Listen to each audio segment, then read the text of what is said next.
Merci Régis Kofi pour ces informations. Rendez-vous à 7 heures dans un autre journal où l'actualité vous sera développée en long et en large. Dans quelques instants, Abou Silla sera là pour La parole est à vous.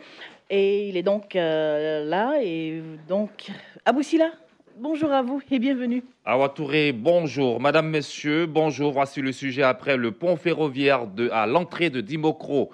En 2017, c'est la gare lagunaire des bateaux-bus de la société de transport abidjanais au plateau qui s'est affaissée mercredi matin. Selon le chef du département bateau-bus à la Sotra, cet effondrement est dû au fait du gaz issu de la détérioration des salades d'eau douce qui a rouillé l'ouvrage. Cela pose le problème de l'entretien des infrastructures suite à ces effondrements qui interpellent sur la vétusté des infrastructures. Que préconisez-vous pour éviter ce genre de drame, pour éviter que ce genre de drame ne se reproduise? Nous vous donnons la parole ce vendredi 16 février au 20 21 44 48 20 24 27 87. N'oubliez pas, le débat est aussi ouvert sur notre page Facebook Radio Côte d'Ivoire. En un seul mot, Valentin Kwasi est à la technique. C'est lui aussi qui est au standard pour recevoir vos appels. Je suis Abou Silla. Bienvenue à La parole est à vous. La parole est à vous. Exprimez-vous en direct sur des sujets d'actualité ou d'intérêt commun.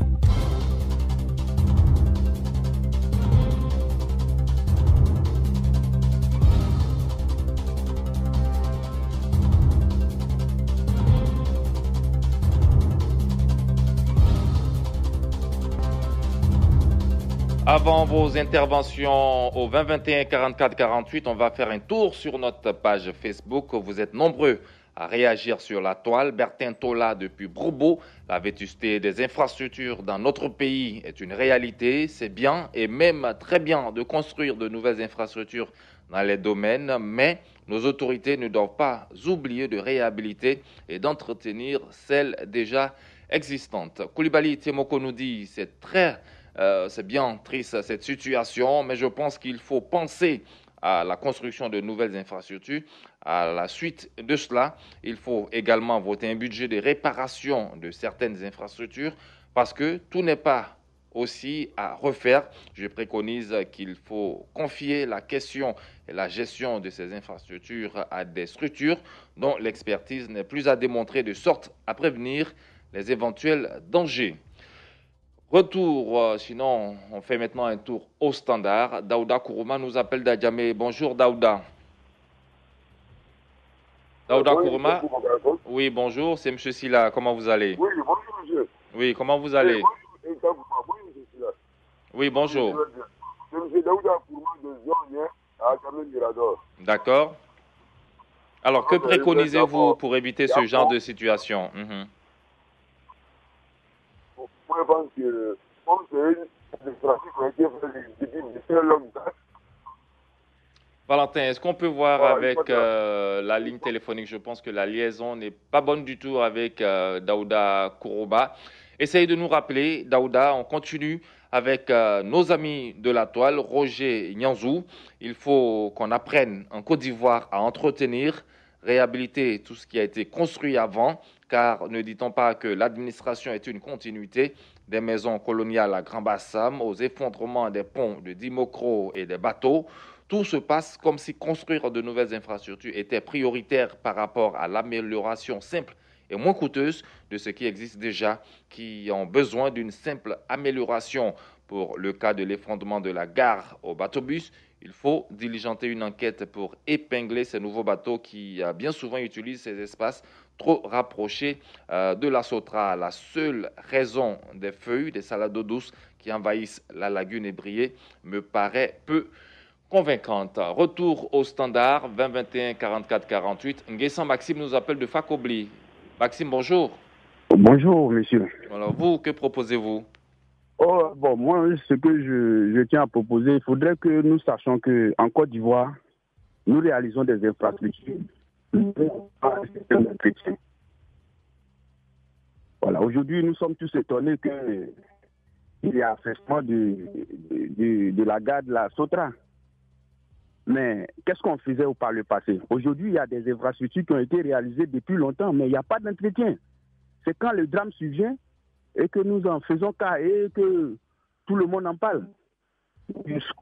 Je souhaiterais, c'est vrai que nous réalisons de nouvelles infrastructures, mais il faudrait que ce qui a été réalisé auparavant, il faudrait que nous faisions l'entretien.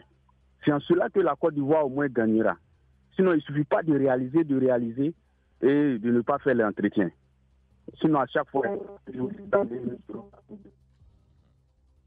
D'accord. Je pense qu'on a compris le message essentiel de Nguessan Maxime, mettre l'accent sur l'entretien. 2021 44 48, Moussa Koulibaly est à Yopougon. Bonjour, monsieur Koulibaly.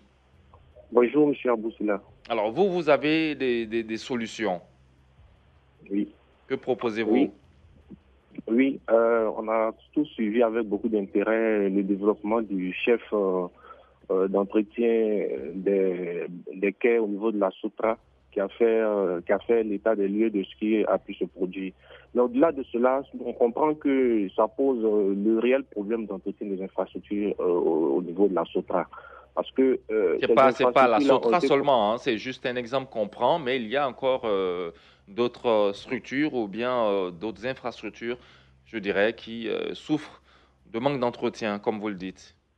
Voilà, donc je pense qu'au niveau de la Sotra, je préconise comme ça au niveau de la Sotra, je crois savoir qu'il y a une direction de la construction, du contrôle et de l'exploitation qui existe. Je pense que cette direction-là devait jouer ce rôle de surveillance de l'état des infrastructures construites pour garantir la sécurité des usagers. Deuxième chose que je propose aussi de profiter de cette situation pour, en vue de prévenir d'autres incidents de telle nature, de procéder à un diagnostic aussi au niveau de toutes les autres infrastructures de cette nature existant au niveau de la Sotra. Et troisièmement, d'accroître la vigilance de la direction d'exploitation de la Sotra pour prévenir d'éventuels désagréments comme ça au niveau des usagers que nous sommes. Alors, qu'entendez-vous par accroître la vigilance de cette structure, de la direction d'exploitation? Quand on sait que ces ouvrages-là sont des ouvrages qui ont une durée de vie, et quand on les construit, il doit être mis aussi en place une politique d'entretien assez régulière de ces ouvrages-là pour garantir leur durabilité dans le temps. D'accord. Merci beaucoup, monsieur Moussa Koulibaly, qui fait des propositions concrètes. Lassina Diarra nous appelle d'Abobo. Lassina, bonjour. Bonjour, M. Abou. Alors, vous ne quittez pas. On a Yéman Kouakou qui nous appelle de Tabagne. Bonjour, Yéman. Bonjour, mon frère Abou Sila. Alors, tout à l'heure, M. Koulibaly parlait d'accroître la vigilance de la direction de l'exploitation, mais surtout, il a mis l'accent sur l'entretien quand on sait que ces ouvrages-là datent de longtemps. Oui, celles déjà réalisées ont été des charges et des fonds énormes déjà pour l'État. Et je pense que le ministère des Infrastructures économiques et sociales devrait veiller à son entretien, confier cet entretien au secteur et autres structures en charge de ce département. Et comme cela, je pense que chacun y veillera pour que vraiment on n'ait pas de tête énorme. Construire et reconstruire. Le plus souvent, réhabiliter même devient plus cher que construire. Et je pense qu'il faut veiller à cela. Et cela est l'affaire de tout le monde. Donc, si vous dites que réhabiliter coûte cher que construire, donc vous voulez dire quoi? Vous souhaitez qu'on construise et non réhabilite? Je souhaiterais non seulement qu'on reconstruise, mais celle déjà construite doit être entretenue. Et c'est pourquoi j'ai dit qu'il faut confier cette charge-là au secteur et structure en charge de ces départements. Si c'est le transport, il faut confier ça au secteur du transport. Si c'est le tourisme, par exemple, nos bâtiments ancestraux et autres, il faut les confier au secteur du tourisme et tout ça. C'est ce qu'il faut passer. Merci beaucoup, Yéman Kouakour. Retour à vous, Lassina Diarra, bonjour. Oui, bonjour, M. Abou. Okay, bonjour les auditeurs de Radio Côte d'Ivoire. Voilà, merci d'avoir patienté. On vous écoute. Oui, je suis dans le même ordre d'idée, parce que je pense que c'est sur le point de l'âge que ces ouvrages-là vraiment prennent du temps. Peut-être qu'il n'y a pas eu d'entretien, comme ça a été dit. Il va falloir que peut-être qu'on répercute tous ces problèmes-là pour essayer de les réhabiliter. Réhabiliter pour parler au plus pressé. Et chaque fois, quand ça fait comme ça crée des dégâts. Donc, souvent même, on parle aujourd'hui des ponts Il y a les immeubles aussi qui s'écroulaient, tout ça. Vraiment, tout ça, ça fait peur. Donc, il fallait prendre le taureau par les cornes. Et puis... Et qui doit faire ce travail-là? Allô? Oui, allô? Oui. On vous écoute. J'ai dit qui doit faire ce travail? Bon, le spécialiste de la question, bon, ceux qui sont vraiment outillés et qui doivent être délégués par l'État vraiment pour vraiment répertorier ces ouvrages-là. Parce que souvent, même au plateau, quand on passe, on voit l'immeuble, je sais comment on a fait, l'immeuble de la pyramide, tous ces ouvrages qu'on voit souvent, ça fait peur. Oui, la pyramide a été déguerpie, on a enlevé tout ce qui était à la pyramide justement parce que ça doit faire objet de réhabilitation. Oui, parce qu'il faut vite prévenir au lieu de guérir. Parce que vraiment, souvent, ça donne vraiment du poil de la bec. Hein. Ça nous donne vraiment à faire peur. D'accord, merci beaucoup. Je vois que vous avez bien fait de poser ce problème. Il faut vraiment le prendre à bras le corps. Merci Lassina Diarra, on a très bien compris. On va prendre cette fois camarade Drissa qui nous appelle d'Abobo. Drissa, bonjour. Bonjour monsieur Silla. Alors comme les autres, vous pensez que ces effondrements sont dus au manque de suivi? Oui monsieur. Vous savez que toute œuvre humaine a une durée de vie bien déterminée. Même le ciment qu'on prend pour construire ces infrastructures-là, souvent il y a une durée déterminée qui est bien fixée. Il y a une durée de vie qui est bien fixée sur ces paquets de ciment-là. Si vous vous rappelez, récemment, même il y a eu un effondrement d'une école. Je ne sais pas, il y a oublié un peu le nom de la localité, mais qui a coûté cher et dit à la vie à des élèves aussi. Donc l'État doit mettre des structures de surveillance pour éviter ces désastres. C'est vrai que ça fait peur quand même quand on regarde, vous parlez de durée de vie, ces ouvrages sont construits et puis après on les laisse, on les jette aux oubliettes. C'est bien beau de voir et puis... Oui, bien sûr, monsieur Silla. Vous voyez, ce sont ces infrastructures qui ont été construites depuis le temps colonial ou bien le temps du Fouet-Boigny. Donc, jusqu'à présent, s'il n'y a pas d'entretien, c'est clair qu'il y a des fondements. C'est ça le problème. Et malheureusement, ce sont les pauvres populations qui en font les frais. Merci. Oui, vous voyez, monsieur. Okay. D'accord, camarade. On va voir ce qu'en pense Roger Nyanzou depuis Bafia. Bonjour, Roger. Okay. Bonjour, Silla. Vous êtes en direct sur Radio Côte d'Ivoire, oui? Oui, moi j'ai dit en Côte d'Ivoire, il faut qu'on apprenne à entretenir ce qui existait avant. Parce que vous allez à Bassam, vous voyez les maisons coloniales, ça fait pitié. L'effondrement du pont de Mboko. Mais à Bassam, on commence à s'occuper de plus en plus des bâtiments qui sont là-bas depuis que la ville est désormais listée sur le patrimoine mondial de l'UNESCO. Dieu soit loué. Dieu soit loué. Amen. Parce qu'on a cette habitude-là, lorsque on arrive, tout ce qui a été construit avant, bon, ça peut être dégradé et ça ne dit rien. C'est la construction de nouvelles infrastructures très coûteuses, alors que la réhabilitation serait moins. Qu'on apprenne ça parce que là... Surtout, il y a des endroits où vraiment on n'a pas de choix. Par exemple, je pense au pont à passage unique. Je vais donner le cas de Mondoukou.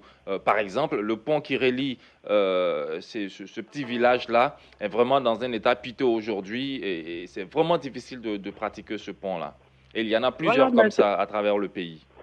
Voilà, il faut les réhabiliter, il faut les reconstruire. Mais ce qui existait avant, regarde le bateau bus par exemple qui vient de s'effondrer. Ça a été construit il y a combien d'années? La Sotra est là, elle ne fait aucun effort. On n'a même pas besoin d'être ingénieur, il faut tellement être un client de bateau bus pour le savoir. On prend cet argent-là, on envoie où? On fait quoi avec? Tous les jours que Dieu fait. Dieu merci, il n'y a pas eu de perte en vie humaine. Mais ça, c'est par pur manque d'entretien. L'argent que la Sotra prend chaque jour par le client, on fait quoi avec? Pour que, il fut un moment où la Sotra n'a plus de bus, Dieu merci, ça commence à arriver. Mais tout ce temps-là, à Abidjan, les gens commençaient toujours à circuler. Donc c'est des problèmes il faut vraiment revoir. Ça, on ne comprend pas comment est-ce que la Sotra est gérée. D'accord. Voilà. Merci Roger Nyanzou. On a d'autres personnes qui appellent. Rapidement, un tour sur notre page Facebook. Kofi Roméo Kwame nous dit il n'y a pas plusieurs moyens pour éviter ce genre d'accident. Des services existent, la direction du contrôle et d'entretien en DCE de la Sotra par exemple. Des budgets sont alloués, seulement que personne ne mesure l'importance du contrôle et de l'entretien. Il faut, c'est tout simple, il dit qu'effectivement les services qui sont affectés soient plus consciencieux de la tâche qui leur incombe et plus professionnels dans la pratique de cette dernière. Sinon, à très bientôt pour d'autres sujets de ce genre. Retour au standard. Emmanuel Orso nous appelle de Trècheville. Bonjour Orso. Allô? Bonjour monsieur Aboussila. Oui, vous ne quittez pas. On va prendre Kwaku Yao d'Abobo Doumé et puis terminer avec vous Emmanuel. Kwaku Yao, bonjour. Bonjour monsieur. On vous écoute sur le sujet. Qu'est-ce qu'on doit faire pour éviter ce genre de situation? Bon, on peut éviter ça sans problème. Mais la Sotra est négligente. Regardez côté Abodoumé, il y a des quais qui sont cassés depuis, mais rien n'est réparé. Rien n'est réparé. Donc ça veut dire déjà qu'on voit la chose venir. On voit la chose venir. Et on ne fait rien jusqu'à ce que tout s'effondre. Personne ne veut intervenir. Ils ne vont pas me dire que la Sotra ne marche pas. La Sotra marche. L'argent là, on envoie où? À chaque moment, ils attendent que ça soit le prix arrive. Cette fois-ci, il n'y a pas de mort d'homme. Mais quand il y aura mort d'homme, c'est là, le ministre va venir se présenter pour faire comme il ne savent pas. Or, tout le monde fait. Tout le monde fait. Éloignez-vous de votre poste récepteur, s'il vous plaît. Ah, il est parti, malheureusement. Orso, on termine avec vous, Emmanuel. Bonjour à nouveau. Bonjour, monsieur Aboussila. Bon, rapidement, je peux dire que je ne comprends pas un peu. La responsabilité est comme un peu responsable de la Sotra, qui commande un nouveau bus, ça veut dire qu'ils ont un objectif, ils ont une visée de développement. Et puis, ce qui est de l'entretien, il y a des négligences. Tout à l'heure, mon collègue parlait de Babou Doumé, la caisse est cassée, il n'y a pas d'entretien. C'est un peu ce qu'il y a de contradiction. Il fait un moment où la Sotra avait une expertise à exporter dans les autres pays. Et puis, bizarrement, à un moment donné, cette politique l'a un peu abandonnée. Donc, je pense que le gouvernement commence à taper un peu dessus, réveille un peu les dirigeants de la Sotra pour qu'ils essaient de revoir un peu, comme on l'a dit tout le monde, les entretiens, tout ce qui a été construit. Voyez-vous, à un moment donné, à Bondjali, il y avait une maison coloniale dont on a parlé à la télévision. Une semaine après, la maison a été brûlée. On ne comprend pas. Donc, je crois qu'il faut que les gens fassent attention avec tous ces joyaux-là qui sont négligés. Il faut les réhabiliter, il faut mettre une politique de réhabilitation, d'entretien de tout ce que l'État fait pour tout ce qui a été construit déjà. Je crois que c'est un peu mon point de vue, rapidement ce matin-là. D'accord. Merci beaucoup, Emmanuel Orso. La parole est à vous. Aujourd'hui, c'est terminé. Beaucoup ont mis l'accent sur l'entretien. L'entretien, c'est le maître mot qui est sorti de ces échanges aujourd'hui. Alors l'entretien, le suivi, quand on sait que ces infrastructures datent de longtemps. La parole est à vous. Aujourd'hui, c'est donc terminé. Lundi, mardi, mercredi, vous retrouvez Adama Bakayoko. Moi, je serai des vôtres jeudi et vendredi prochain. Mais en attendant, voyons ce que disent nos journaux. Vous pouvez réécouter cette émission ce soir à 22h15 sur Radio Côte d'Ivoire et sur notre site internet www.rti.ci, onglet Radio Côte d'Ivoire.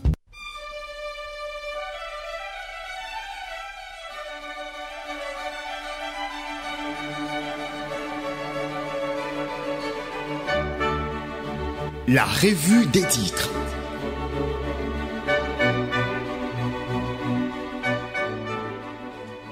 La revue des titres de ce vendredi est dominée par la réforme de la CEI souhaitée par les partis d'opposition.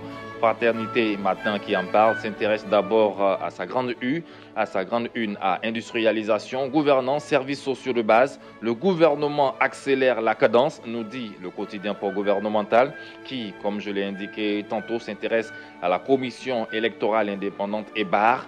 Afi Nguessan s'oppose à l'exclusion totale des acteurs politiques. Réforme de la CEI, politique nationale, Sangaré à Ouattara, asseyons-nous et discutons. Je suis attristé. Afi, le gouvernement n'a pas le choix, peut-on lire à la une de l'Inter. Nouvelle CEI, l'intelligent d'Abidjan explique comment AFI peut gagner contre Sangaré et Bakayoko.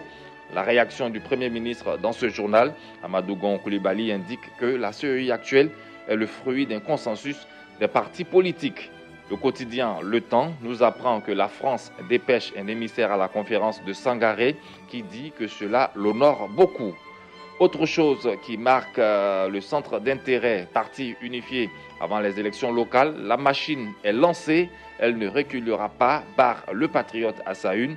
Sur le sujet, l'expression met en titre Alliance RHDP, pourquoi le RDR reste collé au parti unifié. Le confrère semble connaître les vrais enjeux de la démarche des Républicains. Guy Kaoué, face aux députés hier, a expliqué qu'il ne faut pas mélanger les élections avec le parti unifié, rapporte le Nouveau Réveil à sa une. On termine avec le procès Gbagbo en Blé-Goudé. Fatou Bensouda, sous forte pression, barre notre voix. Selon LG Info, tout se précise pour la libération de Gbagbo et écrit Mediapart. Bensouda est disposé à abandonner l'affaire Gbagbo. Tous à vos kiosques, à journaux donc, pour votre journal préféré. Moi, je vous donne rendez-vous à 9h pour le flash d'information, 10h pour un bulletin, 9h, 11h un autre flash, et puis 12h le journal magazine de la mi-journée sur Radio Côte d'Ivoire. Mais la suite, c'est avec vous à Ouattouré. Merci Abou Sila pour cette présentation de La Parole est à vous. Ensuite, de la revue des titres de nos journaux.